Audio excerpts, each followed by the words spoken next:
Well, hi guys. Paul here from PABrewNews. Happy Homebrew Wednesday, everybody. And yes, I am getting attacked by allergies and sinuses and stuff. Not my nose, essentially, so much, but this morning, boof, eyeballs, itchy, painful. So, anyway, I can see without too much issue right now. But it is Wednesday, and brewing has happened. And I'm going to show you that. Oh, a little coffee left. I have to go get coffee anyway. I have to get coffee. Like I said, this is all puffed up and stuff. Still, sorry about that. It'll look like shit, but I figured, well, whatever. It's Wednesday. I'll do the Wednesday video update bullshit. I don't know. And then we'll see what's going on in the brew room. So I will take you with me. And all I needed, when you see me again, I will be in the brew room. Woohoo! And now we're in the brew room.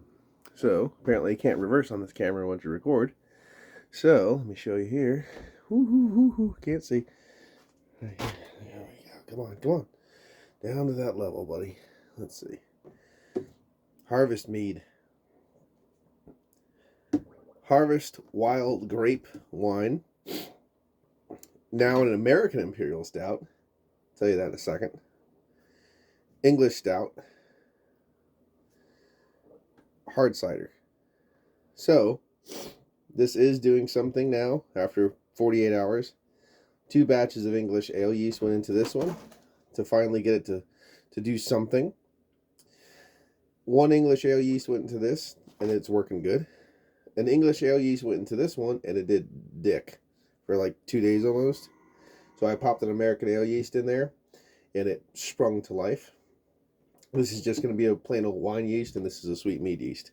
But White Labs, I usually use a lot of White Lab stuff, and it works like a dream most of the time. But for some reason, the English ale yeast, they sent me in a different package when I bought the stuff.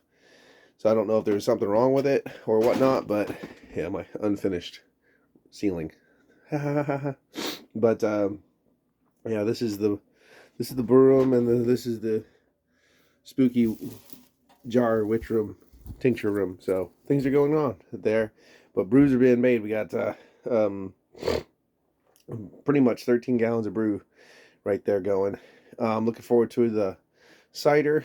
It is doing stuff now, so that's going to be good. Part of us, I think we're going to top up some of the little jars with some moonshine and some vanilla and stuff, make like apple pies for people too, so that'll be fun. Like I said, regular stout. I did a part of guile off the imperial stout I brewed another batch with that, so I have a session strength, hopefully, stout to go with the imperial stout. We put French roast coffee in both of the primaries, so they're good. I did that before with one of my coffee stouts that came out really well, so did that. And winter, like a harvest mead, so it's a regular mead with spices, nutmeg, coriander. I was at nutmeg, allspice, clove, and cinnamon. And the same thing with the cider, those spices and dark brown sugar and maple syrup, maple syrup, and then just molasses, some molasses, coffee, and chocolate in the stouts. So there you go. Didn't take gravity readings, and only because I just wanted to get some brews done. I didn't care about doing a lot of this. I wanted to get brews done, test out the kind of system I'm trying to use that I've been kind of dicking with, and get beer brewing. So these don't have. I did test readings with Brewer's Friend and stuff, and and the one should be about 5% ish. The other one should be about 9% ish. So there you go. And ish is all I really give a shit about. If you can drink it, that's pretty much all I care about right now. So, but that's what's going on in the brew room right now, and we did this in 2 days. So 2 days, and harvested the wild grapes, processed them, and we did the wild grapes, then we did the beer, and then the next day we popped the cider and the mead together. So very productive, from no brew brewing to 13 gallons of brew brewing in 2 days. So that's pretty good. I'm a little miffed about the English ale yeast from White Labs, though. I've usually had pretty good experiences with them. So uh, the the the the cider is doing something now. It's not doing what I wanted to do as far as productivity goes, but it is working. So I'm just gonna call 2 packs of English ale yeast bum.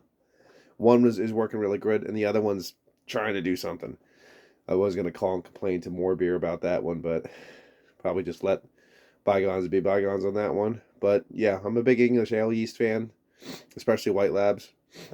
The base for that, the stouts were simply Maris Otter and chocolate. Boom, done. Have a nice day. 5 pounds each. So 10 pounds of grain went into that 2.5 batch, and then got that out, and then redid the thing, threw some molasses and stuff in there, and we got the second batch. I could just tell by the richness, I guess you want to call it, of the first batch that I could make another one out of it. And I want to try to do like a 4% stout to add to like 9% stout. So kind of worked out pretty well. I want to try to make some cool. Now I put 2 ounces of hops in each one. I put 1 ounce about half an hour, and then the other one at flame out on both batches. So the other one is the one that got the American yeast, is funny, is basically just English hops. English, like Styrian Goldings, stuff like that. And then the one I had with the English hop that I had to use American yeast in, and the other one with English hops is it was I think I flamed out at Citra. It was East Kent's Goldings, and no, it wasn't Citra. Was Willamette? It was something I can't remember off the top of my head. I have the container somewhere behind there. I'll just check it out. But I think it was Magnum. I just wanted kind of like rich, earthy, floral to go along with all the big rich, roasty, toasty stuff like that. I didn't want a lot of fruit tonality and stuff like that. So just wanted one. And I'm saving a Fuggles and a Styrian Goldings. And that's why I'm going to have to rebuy more English ale yeast, which I'm kind of miffed about, because I planned on doing 4 English ales, and now I can only do that.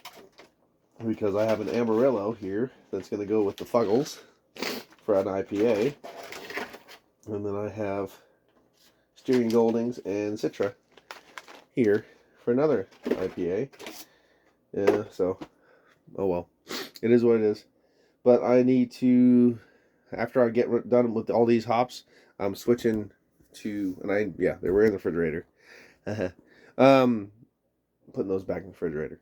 But I'm going to switch to whole leaf. I think that's the next step for me, is just whole leaf hops. I'm just going to go whole leaf.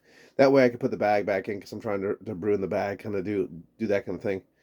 And then I'll just throw whole leaf in there. It'll be cleaner when it's in the fermenter and stuff like that. So that's my plan.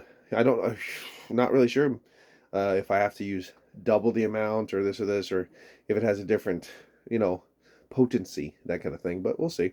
And I'll be back outside. And we're back. We're back outside. And here, to this shed, if you can see that,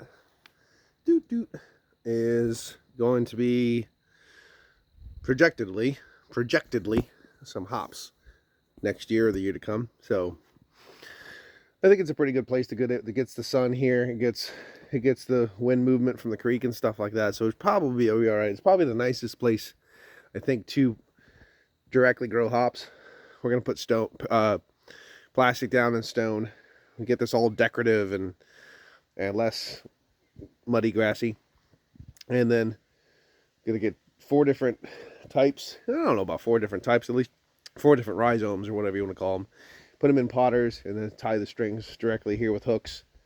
And then we'll get some Wolf's Lair hops going, so I can get hops for my own thing. And then here we go, up to the house now. Up to the house now. There's a duck. I can hear it. There's a duck? That's dark bill duck. Okay, here's the gut cam. All right. Okay, so here we are. Little homebrew Wednesday update. Actually, haven't had a real homebrew Wednesday update for me in a long time, so haven't been able to do it. Now, I have brewed some wine, and I brewed 2 batches of yeast. I brew batches of yeast all the time in my pants. Brew batches of mead. Again, wow. One traditional mead. It was just a simple mead with clove that came out really good. I really like that one. Used sweet mead yeast from White Labs. And then we used wine yeast on this last batch, which is still inherently really sweet. It needs to carb up in the bottles. It's doing that right now. I haven't had one of those yet since it's been in the jars.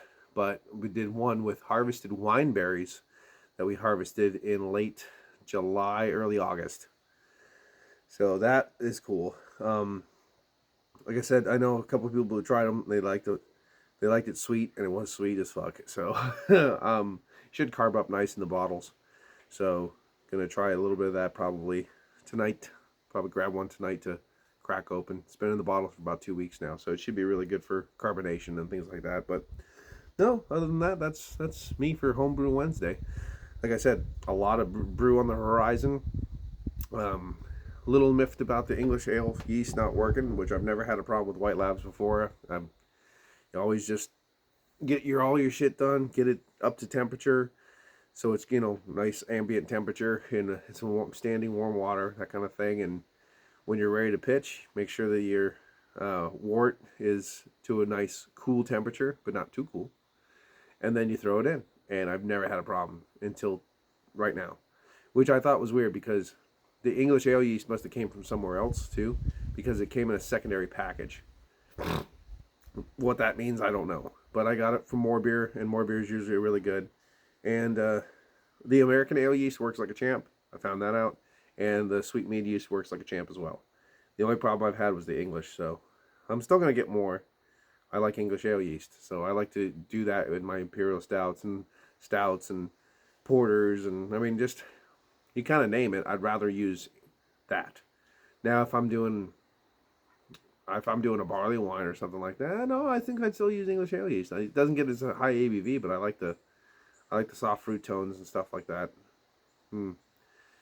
Now, if I'm doing a specific IPAs and stuff, I'll throw American ale yeast in there. But generally, I just use English ale yeast. I just like it. So I don't know. It's one of those kind of deals. The only thing nice about American ale yeast is you can really amp up the ABV a little bit more. It does give it a little bit more kick.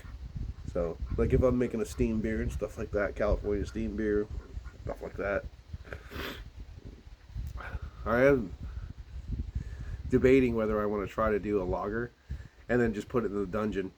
Just put it in the dungeon. Dungeon sits at 55, 60 degrees all year long pretty much. So I was thinking about just brewing up a lager and just throwing it down in the dungeon and seeing what it does. So I never made a lager, and I know it takes a long time to lager it, and it takes a certain temperature to ferment it properly and stuff like that. So the heater's on in that one room with the brew room.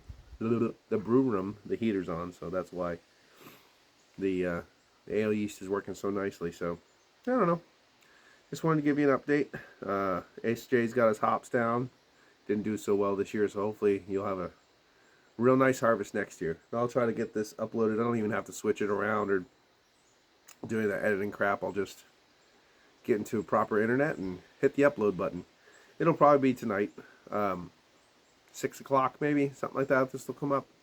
And I have a couple beer reviews that I've done recently that I want to get up to too. So, anyway, this is Paul from PABrewNews. Happy Homebrew Wednesday. I'll see you on the next one. Bye-bye. Woo!